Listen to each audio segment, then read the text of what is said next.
chegou a pergunta do Fábio aqui, Fábio Lima, de Guaianás. Ele diz o seguinte: paz do senhor, gostaria de saber do pastor Licurgo sobre como ele responderia a grande questão filosófica de Epicuro.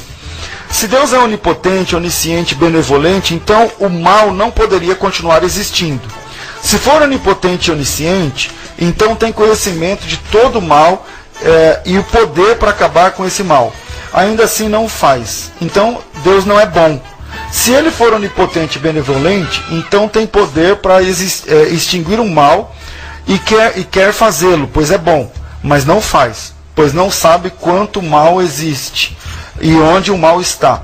Então ele não é onisciente. Se for onisciente e bom, então sabe de todo o mal que existe e quer mudá-lo, mas isso elimina a possibilidade de ser onipotente, pois se fosse, erradicava todo o mal. E se não for onipotente, onisciente e bom, então por que chamá-lo de Deus?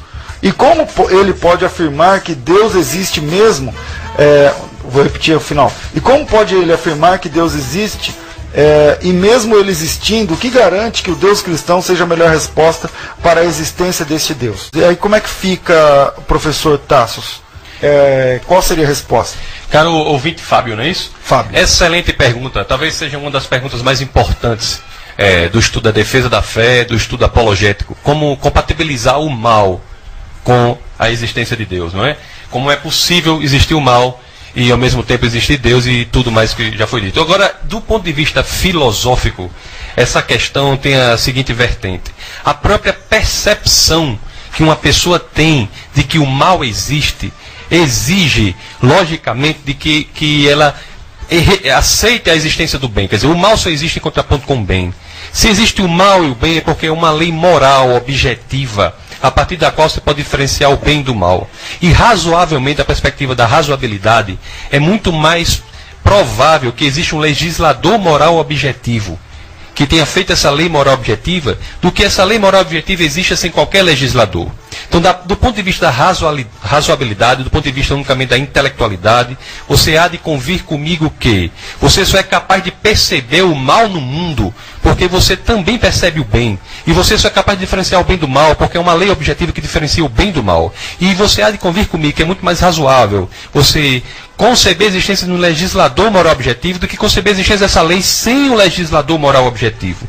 Então, perceber o mal, em vez de ser, como parece ser para alguns, um argumento para a inexistência de Deus, é na realidade um argumento a favor da existência de Deus. Agora, como Deus é onipotente e o mal ocorre? Ora, não necessariamente a onipotência exige que a pessoa haja obrigatoriamente. A onipotência é a capacidade de agir se quisesse agir. Não é? Se fosse agir eventualmente. É possível que o ser onipotente permita a existência do mal sem que necessariamente quisesse que aquilo acontecesse. Então, a existência do mal não é, portanto, do ponto de vista da lógica, da razão, um obstáculo à existência de Deus. Uma outra perspectiva pela qual essa pergunta pode ser abordada é a perspectiva existencialista.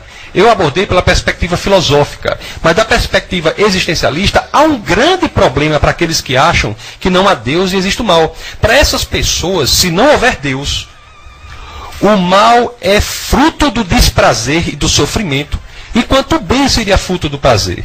Agora, ocorre que, se você olhar ao nosso redor hoje em dia, classes sociais como as mais elevadas, por exemplo, estão sendo acometidas, sofrem veementemente com problemas como de depressão, tristeza profunda, etc, etc. Como isso seria possível num ambiente unicamente materialista?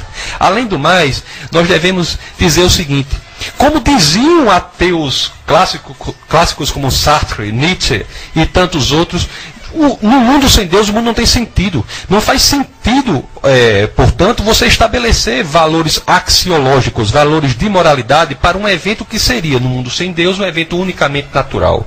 Então, a sua própria percepção, para terminar, resumindo, embora de forma compendiosa a resposta tenha sido dada, a própria percepção da existência do mal é, na realidade, um sintoma de que Deus existe. Porque no mundo em que nós seríamos fruto unicamente da matéria mais sorte, nós não teríamos essa capacidade de saber o que é bom e o que é mal. Nós não teríamos como saber quem agiu melhor, Hitler ou Madre Teresa de Calcutá. A outra parte da pergunta do Fábio é: e como ele pode afirmar que Deus existe, e mesmo ele existindo, o que garante que o Deus cristão seja a melhor resposta para a existência de Deus? Excelente pergunta, Fábio. Fábio é um autor de excelentes perguntas, não é? Fábio é terrível. E essas respostas que você está falando, em alguns minutos já fica no ar em áudio no blog dele. Amém, amém. Vamos lá. Para a honra e glória do Senhor, não é? Amém. Fábio, o que eu tenho a dizer a você em relação a isso, a você em relação a esse assunto é o seguinte: no que diz respeito à existência de Deus, aquilo foi a primeira parte da pergunta. Você identificar o mal é um sintoma de que Deus existe. Agora você tem razão. A identificação do mal não é um sintoma de que o Deus cristão existe. É um sintoma de que Deus, um Deus com certas características, até cientificamente nós podemos demonstrar que essas características é a temporalidade, não espacialidade, imaterialidade, que esse Deus é extremamente poderoso, que esse Deus é pessoal, que esse Deus é inteligente e tem um projeto. E cientificamente é extremamente razoável de demonstrar isso. Agora, por que esse Deus é o Deus cristão? Ou por que esse Deus se manifesta por meio das escrituras cristãs? A resposta para isso, meu caro ouvinte, e já posso dizer amigo Fábio, pelo menos do ponto de vista intelectual, já é um amigo, amigo Fábio, é o seguinte: o cristianismo, e essa resposta se dá pela vertente da Bíblia e pela vertente da confiabilidade da Bíblia e pela pessoa de Jesus Cristo. O que é que eu quero dizer com isso? A Bíblia é um livro singular e único comparado com qualquer outro livro da antiguidade. Para que você tenha uma ideia, amigo, como diz Ravi Zacharias, um grande apologista, ele diz o seguinte: o que é a Bíblia? A Bíblia são 66 livros escritos por cerca de 40 autores num período de 1500 anos, 15 séculos. Não é? Há livros sobre literatura, pensamento sistemático, pensamento teológico. E não há uma só contradição nesses 66 livros escritos em lugares tão distantes, tão diferentes, em lugares tão diferentes que alguns livros foram escritos no deserto, como é o caso de Moisés, alguns livros foram escritos em palácios. E não há contradição nesse livro, isso é um recorte que não é alcançado por nenhum outro texto. Além do mais, meu amigo, você imediatamente identifica na Bíblia, você olhando a Bíblia de um ponto de vista científico, racional. Não sai do pressuposto religioso da existência de Deus, mas da existência da Bíblia como uma revelação de Deus. Você analisa como um objeto de literatura, como qualquer outro, você vai ver que ele é único, singular. Há uma idiosincrasia naquele texto que o torna diferente de qualquer outro. Se você olhar o elemento sobrenatural da Bíblia, automaticamente você vai ver que isso não se repete em nenhum outro canto.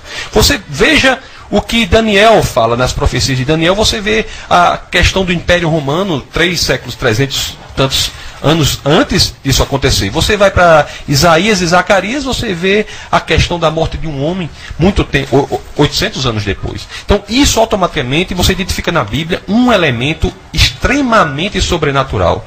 Mas a Bíblia que nós lemos hoje é a Bíblia que foi escrita dessa forma? Mesmo nessa pergunta, você tem uma resposta que é campeã comparada com qualquer outro livro da antiguidade. Há hoje, no que diz respeito às 20 mil linhas do Novo Testamento, há hoje 5.686 cópias e manuscritos na língua em que ele foi escrito, no caso grego, conhecidas pelo homem. Se você colocar, meu amigo Fábio, essas 5.686 cópias, uma ao lado da outra, e for comparar o texto que está em cada uma delas, você ficará absolutamente impressionado com a ideia de que esses textos são absolutamente iguais em 99,5% dos casos. E no 0,5% de discrepância, 80% desse 0,5% de discrepância é unicamente o que diz respeito a questões de pontuação e ortografia. Isso é um recorde absolutamente incrível se comparado com qualquer outro texto. Você pegar o texto de Platão, por exemplo, diálogos de Platão, eles são baseados em 7 cópias manuscritos. Qual é a importância de nós termos 5.686 cópias conhecidas do Novo Testamento? É o seguinte: se qualquer um que detenha uma dessas cópias alterar qualquer um dos textos, haverá 5.685 cópias para denunciar a alteração que essa pessoa fez naquele seu manuscrito. Então a Bíblia que você lê hoje, pode ficar tranquilo, meu amigo, é absolutamente idêntica à Bíblia que foi escrita naquele momento. Ademais, outra questão de por que esse Deus é o Deus cristão, porque a Bíblia é um texto mais confiável já produzido na história da humanidade. E por que essa pessoa é o Deus cristão? Temos mais argumentos no que diz respeito à pessoa de Jesus Cristo, só para demonstrar os argumentos principais.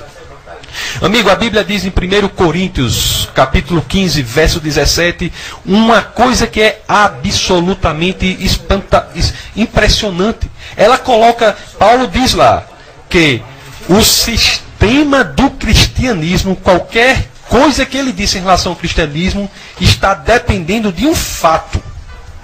E este fato pode ser investigável historicamente, que é a ressurreição de um homem.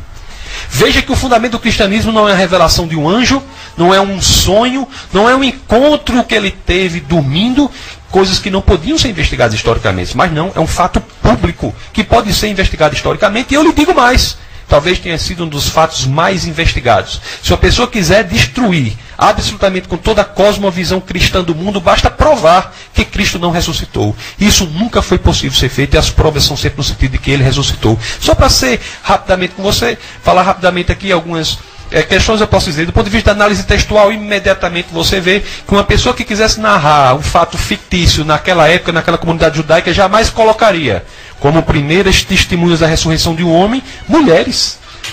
As mulheres naquela época não tinham o testemunho, os seus testemunhos não têm o menor valor. Uma pessoa que coloca as mulheres como primeiras testemunhas jamais estaria fazendo isso se fosse uma mentira. Eles foram forçados, na perspectiva deles, a colocar aquilo porque foi a verdade. Então, na análise textual, isso é uma das provas, e há muitas outras. Quem eram os maiores interessados em dizer que Cristo nunca ressuscitou? Os judeus. Não há um só relato judaico da época que diga que o túmulo não estava vazio. O que eles alegam é que os discípulos tinham subtraído o corpo. Se você for analisar essa hipótese, meu amigo, imediatamente você vai ver que essa hipótese não prospera. Vamos ver, será que os discípulos teriam subtraído o corpo de Jesus? Vamos analisar essa hipótese. Você pegue todos os discípulos que antes da ressurreição eram homens, posso até dizer, fracos na fé. O próprio Pedro negou Cristo 3 vezes, não é?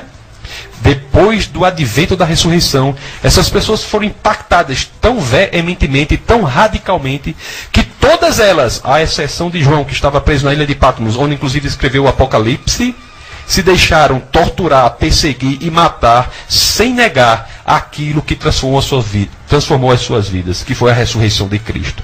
Então, a ressurreição de Cristo, Fábio, é um fato histórico que sustenta todo o cristianismo, e todas as tentativas de negarem esse fato que é investigável historicamente, por favor, não se esqueça disso, nunca lograram êxito, muito pelo contrário, só comprovaram que aquele homem efetivamente ressuscitou dos mortos, algo que inclusive ele havia previsto. Nunca, em nenhum momento, em nenhum lugar na história da humanidade, houve alguém que se tenha deixado perseguir, torturar e morrer por algo que soubesse que era mentira. Alguém pode até, pessoas com grande viés ideológico podem se deixar torturar e matar por algo que ele acha que é verdade, embora possa ser mentira. Na pior das hipóteses, ele tem que achar que é verdade. Pode ser mentira, mas tem que achar que é verdade. No caso de Cristo, a hipótese judaica de que os discípulos sabiam que é mentira não se sustenta dentro desse simples argumento. E há muitos outros ainda que nós podemos expor para comprovar que o fundamento historicamente investigável do cristianismo na pessoa de Cristo subsiste a qualquer investigação científica, no caso específico da teoria da história. Muito obrigado.